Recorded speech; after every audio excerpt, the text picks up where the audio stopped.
ఆసుపత్రులు ఉన్నాయండి, మళ్ళా మంగళగిరికి 100 బెడ్లు ఎందుకంటే చుట్టుపక్కల 100 ఉన్నాయి కదా, తీసుకెళ్లి మా రేపల్లో పెడితే బాగుంటుందని అంటే నా స్వార్థం అడిగా. నా మంగళగిరి చుట్టానికి అమరావతి పక్కనే ఉంటుంది, కానీ అందరూ ధనికులు కాదు, పేదలు కూడా చాలా మంది ఉంటారు. వాళ్ళందరికీ కూడా క్వాలిటీ హెల్త్ కేర్ నేను ఇవ్వాలి, నా బాధ్యత అని చెప్పారు. మంగళగిరిలో మీకు బెస్ట్ స్కూల్ వస్తుంది. ఇప్పుడు చెప్పినట్టు అండర్ గ్రౌండ్ అన్ని సివరేజ్, డ్రైనేజ్, వాటర్, నీకు ఎలక్ట్రిసిటీ అన్నీ వస్తూ ఉన్నాయి.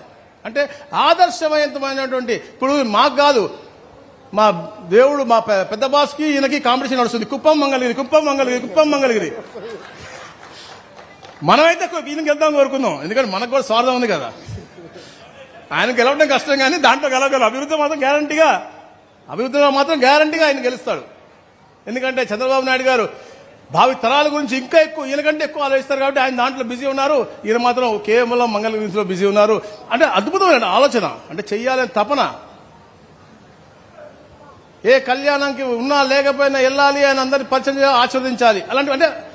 అలాంటి ఒక ఆలోచనతో ఈ రోజు వచ్చారంటే 19లో అంత మైనస్ నుంచి ఈ రోజు 91,500 వచ్చిందంటే నిజంగా నేనేం పెద్ద చదువుకుని పాస్ అవ్వలేదు, కాపీ కొట్టే పాస్ అయ్యి. ఇప్పుడు నేను ఇందరు కాపీ కొట్టాలి. ఇప్పుడు నేను ఎలా పాస్ అయ్యాడు రా బాబు, ఇంత 91,500 నేను కాపీ కొట్టాలి. అలాంటి అయినప్పటికీ కూడా మనం అప్రమత్తంగా ఉండాలి మిత్రులారా. ఎందుకంటే ఇంత మంచి ఆలోచించే నాయకులకి మనం ఇచ్చే ఏంటి, మన వాళ్ళకి అండగా ఉండాలి. మనం ఇవ్వగలిగింది చర్చల ద్వారా, మనం వాళ్ళు చేసిన మేలు 10 మందికి చెప్పి, ఈ రాష్ట్రం యొక్క అవసరం ఈ ఒక్క టర్మ్ కాదు, ఇంకొక 4 టర్ముల దాకా ఈ నాయకత్వం గట్టిగా ఉండాలి. ఎందుకంటే 2019-24 చరిత్రలో మనం ఎప్పుడు మర్చిపోలేని ఒక దౌర్భాగ్య సమయం. అలాంటి సమయంలో కూడా యువతకి అలసిపోయిన గుండెలకి ఆ ఊపిరి ఇవ్వడానికి కోసం ఇవ్వగలమని చెప్పేసి రాష్ట్రం అంతా తిరిగి అక్కడ సమస్యలు తెలుసుకుని అవన్నీ కూడా ఈ రోజు కేబినెట్ లో అవ్వచ్చు, మాతో అవ్వచ్చు, మా అందరినీ కూడా బెత్తం పెట్టుకుని పనిచేపిస్తున్న నాయకుడు లోకేష్ గారు. అతనికి మనం బలం ఇవ్వాలి. చంద్రబాబు నాయుడు గారు ఒక ఆలోచనతో పనిచేస్తా ఉన్నారు. ఎందుకంటే గతంలో హైటెక్ సిటీను మిగతా విషయాలు మాట్లాడితే, ఐటీ గురించి మాట్లాడితే నవ్వారు అందరూ. కానీ ఈ రోజున కోకాపేట చూడండి, ఇంకోటి చూడండి, ఫైనాన్షియల్ డిస్ట్రిక్ట్ చూడండి, అన్ని వచ్చాయంటే అందరు ప్రతి ఒక్క కుటుంబంలో కూడా ఒక ఐటీ ఉద్యోగస్తులు ఉన్నారా లేదా? ఉన్నారు. అంటే అది ఆయన వేసిన పునాది. ఈ రోజు కూడా ఆర్టిఫిషియల్ ఇంటెలిజెన్స్ మాట్లాడుతూ ఉన్నారు, P4 మాట్లాడుతాం. ఎందుకంటే P4 కూడా ఏంటో అర్థం కావట్లేదు, అర్థం చేసుకోవాలా. ఏదైతే అంబేద్కర్ గారు చెప్పారో సమాజంలో కులాల వ్యత్యాసం చాలా గ్యాప్ వస్తా ఉంది, తగ్గాలి అని. అట్లాగా ఆర్థిక సమానత్వం, అంటే నీ డబ్బు మాకు ఇమ్మని కాదు, ఇంకొకరికి ఉపయోగపడి వాళ్ళలో ఉన్న నైపుణ్యాన్ని పైకి తీసుకొచ్చడానికి ఉపయోగించే విధంగా ఆర్థిక అసమానతలను దూరం చేయడం కోసమే అద్భుతమైన కార్యక్రమం చేస్తారు. ఇవన్నీ చర్చించాలి. దీంతో పాటు ముఖ్యంగా చర్చించాల్సిన విషయం కూడా ఉంది. ఇది రాజకీయ వేదిక కాదు, అయినా మాట్లాడాల్సిన అవసరం ఉంది. ఎందుకంటే ప్రతిపక్ష హోదా లేనటువంటి ప్రతిపక్ష ఆ పార్టీ నాయకుడు ఒక ఆయన ఉన్నాడు. ఎక్కడ పోయినా నా భద్రత తగ్గింది అంటాడు. 58 మందితో భద్రత ఎవరికి ఉందండి? 1924 మధ్యలో మేము పాదయాత్రలకు పోతే మా స్టూళ్లు లాక్కున్నారు, మమ్మల్ని అంటుకున్నారు. నేను చంద్రబాబు నాయుడు గారు మేము వైజాగ్ వెళ్తే పంపించేశాను వెనక్కి. మేము ఎప్పుడు అలా చెప్పుకోలేదే. సింపతి కోసం నాటకాలు చేస్తాం, ఒక అలవాటు అది. వాళ్ళు మంచితనం గురించి మాట్లాడుతున్నారు, దాని గురించి మీరు చర్చించాలి, మేము కాదు. మేము ఎటు మాట్లాడుతాం మా ఇది. కానీ మీరు కూడా ఈ రాజధాని ప్రాంతంలో ఉన్నటువంటి నివసించే వాళ్ళ మీరు మాట్లాడాల్సిన అవసరం ఉంది. అతను భద్రత గురించి సింపతిగా మాట్లాడతాడు.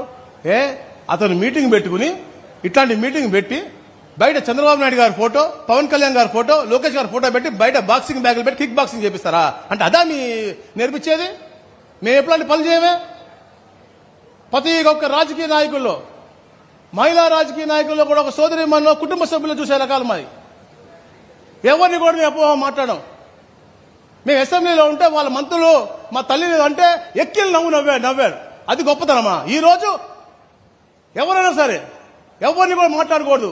ప్రతిపక్ష హోదా లేనటువంటి ఆ పార్టీ నాయకుడు శ్రీమతి అయినా మా సోదరి కింద భావిస్తాం, వాళ్ళ పిల్లలు మా మేనకోడలుగా భావిస్తాం. అందుకని వాళ్ళు కూడా అంటే కూడా ఒప్పుకోమని చెప్పేసి దాంతో మేము ఈ రోజు యాక్షన్ తీసుకోవడం జరిగింది. దాని గురించి ఎవరు పార్టీ నాయకులు కూడా తప్పు అనుకోకూడదు. ఎందుకంటే ఎవరు కూడా మహిళలు గౌరవించాల్సిన అవసరం ఉంది. క్యారెక్టర్ అరెస్ట్ చేయడానికి వీలు లేదు. దానికి ఒక పద్ధతి ఉంటుంది రాజకీయ పోరాటం కూడా. అలాంటి గొప్ప ఆలోచనతో పోతాం. వెక్కిలు నవ్వి హేళన చేసినటువంటి పరిస్థితిని అసెంబ్లీ చూసాము.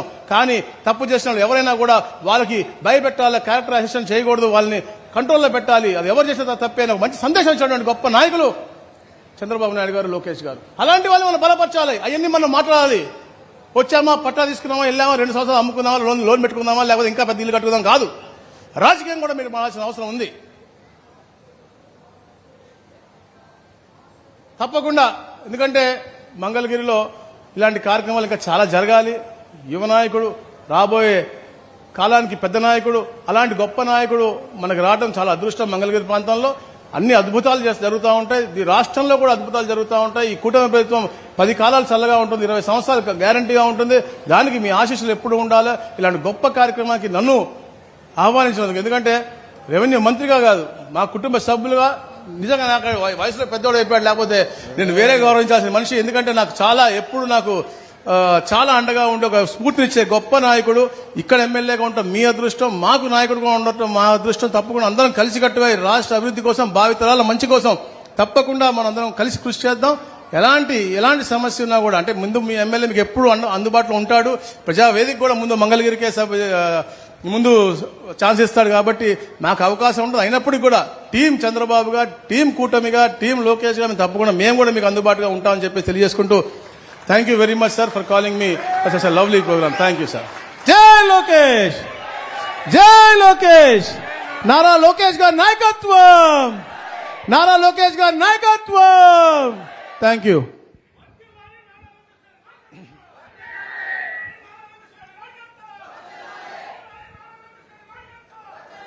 ఊర్లో ఏమైనా పట్టా రాకపోతే ఇందే బాధ్యత. ఇప్పుడు మొత్తం గ్రీన్ ఛానల్ ఇచ్చాడు కనుక చేద్దాం. ఒక చిన్న విషయం నేను మర్చిపోయినమ్మా, మహానాడు ప్రాంతంలో ప్రత్యేకంగా రీటైనింగ్ వాల్ అనేది కూడా